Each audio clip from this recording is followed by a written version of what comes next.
नमस्कार, ABP news में आपका स्वागत है। मैं हूं रोहित सिंह सावल और इस वक्त मैं अयोध्या में मौजूद हूं और मेरे तमाम सहयोगी आप देख सकते हैं, हम सब लोग अयोध्या में मौजूद हैं और 22 तारीख तक पल पल की तस्वीर, हर अपडेट सबसे पहले एबीपी न्यूज आप तक पहुंचा रहा है। अयोध्या की सुबह कैसी है ये दिखाने, ये बताने की हम लोग लगातार कोशिश कर रहे हैं। तो आइए बात करते हैं, हमारे साथ अंकित गुप्ता हमारे साथ। अंकित, आज सबसे पहले तो दर्शकों को ये बताइए, आज अयोध्या के लिए क्यों खास है, क्या कुछ आज होने वाला है? देखिए, आज का दिन 22 तारीख को जो प्राण प्रतिष्ठा होनी है उससे पहले का सबसे महत्वपूर्ण दिन। उसकी वजह क्या है? उसकी वजह ये है कि वो जो रामलला की एक मूर्ति तैयार की गई है वो मंदिर परिसर में लाई जाएगी और उसी मंदिर परिसर में 22 तारीख को प्राण प्रतिष्ठा होगी उसी मूर्ति की। तो वो मूर्ति पहली बार पहुंचेगी उस मंदिर परिसर में जहां पर उसको स्थापित किया जाना है और 22 तारीख की जो तारीख है उससे पहले आज का दिन है सबसे महत्वपूर्ण। बिल्कुल। और निधि श्री हमारे साथ है जो पूजा पाठ के बारे में बता रही थी, किस तरह से पूजा पाठ वहां पे होने वाला। निधि, आज का दिन क्यों खास? देखिए, आज का दिन जैसा अंकित ने बताया कि राम मंदिर परिसर के अंदर मूर्ति का प्रवेश होना है और शुक्ल यजुर्वेद से पहले से ही स्वच्छ किया जा रहा है पूरे मंदिर परिसर को। तो उस लिहाज से भी आज का दिन जो है वो विशेष तौर पर माना जा रहा है। शुक्ल यजुर्वेद का पाठ और उसके बाद जो भूमि है उसको साफ किया जा रहा है, शुद्धिकरण किया जा रहा है। शुद्धिकरण की प्रक्रिया आज से शुरुआत होगी। जी मनोज्ञा। राम एक आस्था है, राम एक ऊर्जा है। मूर्ति में जो आएगी वो प्राण प्रतिष्ठा है। जब आपके प्राण पखेरु उड़ जाते हैं तो आप खत्म हो जाते हैं और आप ऊपर हो जाते हैं, जिससे कहा जाता है राम नाम सत्य है। उस सत्य को ही सत्य साबित करने के लिए उस ऊर्जा की तैयारी, क्योंकि उस मूर्ति की प्राण प्रतिष्ठा एक प्रक्रिया है और उस प्रक्रिया को जितना पवित्र रखेंगे उतना ही करोड़ों लोगों को और करोड़ों लोगों के विश्वास का लाभ हर एक व्यक्ति को मिलेगा। ये आप देख सकते हैं, मेरे सहयोगी वीरेश पांडे लगता है यूपीएससी की तैयारी कर रहे हैं, अखबार पढ़ रहे हैं सुबह सुबह। जी वीरेश, क्या सुर्खियां आज अयोध्या के अखबारों में है? देखिए, सुर्खियां ये हैं कि जो 25 ऐसे स्थल हैं जिनका जीर्णोद्धार किया जा रहा है और सांस्कृतिक चेतना बढ़ाने की जो कोशिश की जा रही है सरकार के तरफ से, वो सारी चीज़ों का उल्लेख है इसमें। और इसके साथ ये लिखा है कि मूर्ति आज रख दी जाएगी। इसके अलावा कि सरकारी कार्यक्रम क्या होगा और जो योगी मंत्रिमंडल के जितने मंत्री यहाँ लगाए गए हैं वो कौन कौन से यहाँ रहेंगे, उन्हें क्या क्या जिम्मेदारियाँ दी गई हैं, कौन कौन से काम आवंटित किया है योगी आदित्यनाथ ने और पीएमओ की नज़र उन पर है, इसलिए वो सारी चीज़ें यहाँ पर लिखी गई हैं। जी, एक बात आप भूल गए, अगर वीरेश से आपने आर्थिक पक्ष पूछा होता, इकोनॉमिक टाइम्स में काफी उसके शौकीन नहीं है, तो आर्थिक पक्ष अयोध्या का वो बच्चे समझाते हैं वीरेश, जो हमने अभी तक बात सही कहा आपने। जैसे मैं कल एयरपोर्ट से उतरा और वहाँ के गांव के बगल में एक समोसे की दुकान थी, नाम था राम जी समोसा, लेकिन जब मैं वहाँ खड़ा हुआ तो देखा, उसके पहले भी मैं उस गांव में गया था, देखा कि पूरी अर्थव्यवस्था अयोध्या की बदल गई है, आमूलचूल बदलाव है। गांव के लोग टैक्सी चला रहे हैं, चाहे ट्रेवल एजेंसी में काम कर रहे हैं, कोई समोसे की दुकान है और हर जगह समृद्धि है, हर जगह विकास है, हर जगह डेवलपमेंट। बिल्कुल। तो किस तरह से अयोध्या में आर्थिक तौर पे विकास भी हो रहा है? जी अखिलेश। मेरा भी देखिए यही मानना है कि राम जी आए हैं और विकास लाए हैं। इस अयोध्या में पहले भी आता रहा हूँ, मैं बहुत छोटा था तो नाना जी के साथ आया था, उसके बाद काम के सिलसिले में कई बार आना हुआ। लेकिन अयोध्या आप आने पे ऐसा लगता है जैसे लखनऊ हो, राजधानी हो। यहाँ की सड़कें देख लीजिए, चौड़ी सड़कें, तंग गलियाँ अब नहीं रहीं।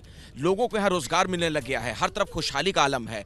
मतलब एक धार्मिक पक्ष आप छोड़ दें, राजनीतिक पक्ष छोड़ दें, जन कल्याण बहुत बड़ी संख्या में। आप देख लीजिए, बसें चलने लगी, जिस तरीके से इलेक्ट्रिक बसें नजर आ रही हैं, बिल्कुल बदली अयोध्या है। ऐसी तो सड़कें हैं दिल्ली में भी देखने को नहीं मिल रही। सही कह रहे हैं आप। और मुंबई में गया था मैं, वहां भी नहीं देख पाया। बताइए, इतना विकास मतलब समोसे से शुरू करके और सड़कों तक ये वीरेश पांडे ही कर सकते हैं।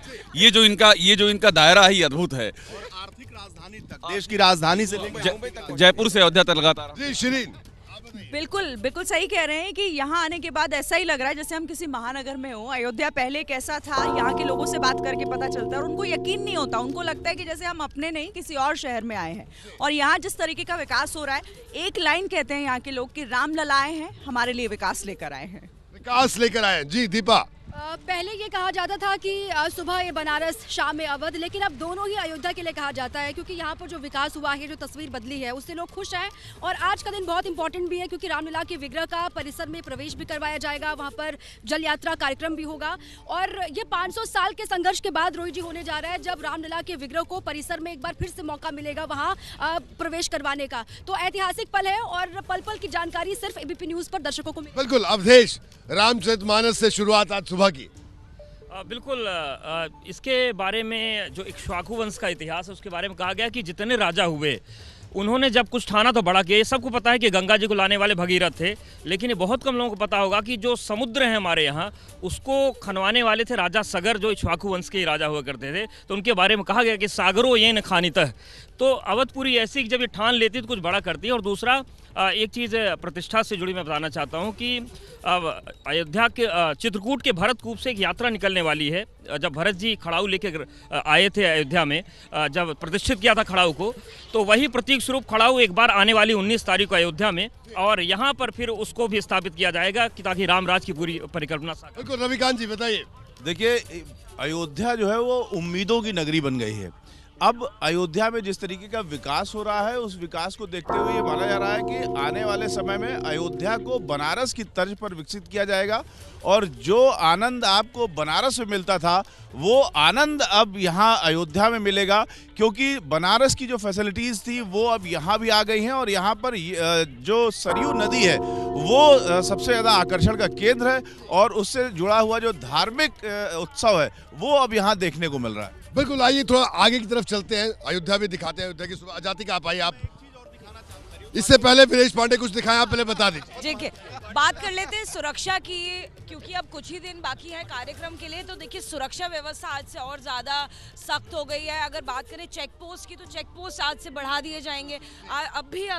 जब हम सुबह को आए हैं तो पासेस अब खास तौर पर चेक किए जा रहे हैं। ये वो एरिया है जहाँ पर पासेस अगर आपके पास नहीं है, अगर निमंत्रण आपके पास नहीं है, तो यहाँ से एंट्री, यानी कि धर्मपथ से, रामपथ से, भक्तिपथ से एंट्री पूरी तरह से प्रतिबंधित हो जाएगी, क्योंकि कार्यक्रम की अब उल्टी गिनती शुरू होगी। बिल्कुल, अभिषेक ये सामने धर्मपथ जा रहा है। बिल्कुल बिल्कुल, एग्जैक्टली धर्मपथ जा रहा है, और यहाँ से मुड़ जाएंगे रामपथ शुरू हो जाएगा। मैं चाहूंगा इन तस्वीरों को दिखाएं धर्मपथ। देखिए, जो ये सौर स्तंभ हमको दिख रहे हैं, ये सारे सौर स्तंभ, और इसके आगे कलाकृतियां दिखेंगी आपको। पूरी रामायण, प्रभु श्री राम का जीवन, आप जब धर्मपथ पे चलेंगे रोहित, जैसे चलचित्र चलता हो वैसे रामायण चलेगी। और एक बात और बताऊं, शास्त्रीय परंपराएं जो गणेश्वर शास्त्री जी वो आ चुके हैं, लक्ष्मीकांत दीक्षित आ चुके हैं, जो मुख्य पुजारी हैं और जिन्होंने मुहूर्त निकाला वो आ चुके हैं। जो शास्त्रीय परंपराएं, जो अधिवास शुरू होगा, वो सारी स्थापनाएं वो भी यहाँ पर जो है वो भी आरंभ हो चुकी हैं। जॉन इलिया भी दोपहर बाद आएंगे। जॉन इलिया अभी सुबह आ जाते हैं। जॉन इलिया ने बड़ी देखिए, एक चीज और है, ये जॉन को सुन लीजिए ना, आपने जॉन का जिक्र किया है। जॉन इलिया ने कहा है कि एक ही मुजदा सुबह लाती है, धूप आंगन में फैल जाती है। तो ये धूप निकले और इस आंगन में फैले, अयोध्या के आंगन में, ये दुआ है हमारी। अयोध्या देखिए कल्पना से परे है, पूरा माहौल भक्तिमय है, राममय है। जो लोग आज से 5-7 साल पहले अयोध्या आए होंगे वो कल्पना नहीं कर सकते कि अयोध्या इतनी बदल जाएगी। जमीन की कीमतें आसमान पर हैं, लोग दूर दूर से आकर यहाँ जमीन खरीद रहे हैं। अमिताभ बच्चन का उदाहरण सबके सामने है। मतलब ये यहाँ के निवासियों के लिहाज से भी आप देखें तो राम जी उनके लिए सब कुछ लेकर आ गए। यहाँ के निवासियों के लिए नहीं, बल्कि इस पूरे अवध और पूर्वांचल के इलाके के लिए, हम कह सकते हैं पूरे उत्तर प्रदेश की समृद्धि के लिए अयोध्या से बहुत से रास्ते खुलेंगे। बहुत सारे ऐसे रास्ते यहाँ से बन रहे हैं जो पूर्वांचल